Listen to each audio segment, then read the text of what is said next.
আসিফ নজরুল জবাব দে, বিএনপি জবাব দে, ইন্টেলিজেন্স জবাব দে, হাদির উপর হামলা কেন?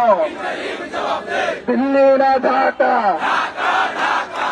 আমাদের প্রথম দাবি, আমাদের ভাই জুলাইয়ের সহযোদ্ধা, আগ্রাসনের বিরুদ্ধে, আধিপত্যবাদের বিরুদ্ধে তিনি সবসময় প্রতিরোধ জারি রেখেছেন, শরীফ ওসমান হাদির উপর গুলি বর্ষণের সঙ্গে জড়িত প্রত্যক্ষ হামলাকারী, পরিকল্পনাকারী, সহায়তাকারী সকল সন্ত্রাসীদেরকে দ্রুত সময়ের মধ্যে গ্রেফতার করতে হবে।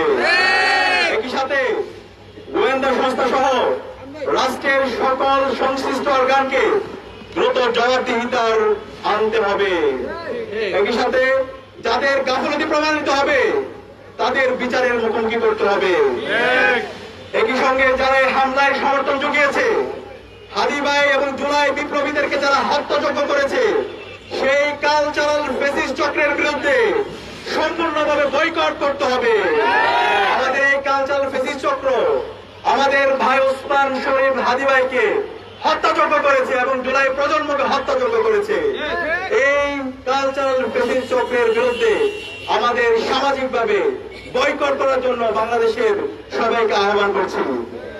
আমাদের 2 নম্বর দাবি, আগামী 48 ঘন্টার মধ্যে নিষিদ্ধ লীগের বিরুদ্ধে এলাকা ভিত্তিক চিরুনি অভিযান শুরু করতে হবে। নিষিদ্ধ ঘোষিত সংগঠনের বিভিন্ন স্তরের সকল সন্ত্রাসীদেরকে গ্রেফতার করতে হবে এবং সব ধরনের অবৈধ অস্ত্র উদ্ধার করতে হবে। এই বিষয়ে সরকারের অবহেলা আমরা আর সহ্য করব না। 3 নম্বর দাবি, ভারতীয় আধিপত্যবাদের বিরুদ্ধে প্রথম অপরিহার্য পদক্ষেপ হিসেবে খুনি হাসিনাকে দেশে ফিরিয়ে এনে তার বিরুদ্ধে মানবতা বিরোধী অপরাধের প্রদত্ত রায় কার্যকর করতে হবে। গণহত্যাকারী সন্ত্রাসীদের আশ্রয় দেওয়ার প্রতিবাদে ভারতের সঙ্গে কূটনৈতিক সম্পর্ক পুনর্বিবেচনা করতে হবে। অভিযুক্তদের ফেরত না দেওয়ার পুরো পর্যন্ত কূটনৈতিক সম্পর্ক স্বাভাবিক করা যাবে না।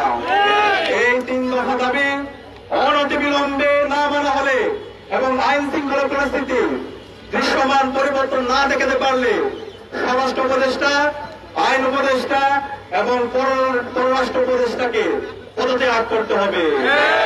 এই আন্দোলনে বাংলাদেশের মুক্তিকামী ছাত্র জনতাকে সাথে নিয়ে সারা দেশে আমরা দুর্বার আন্দোলন গড়ে তুলব।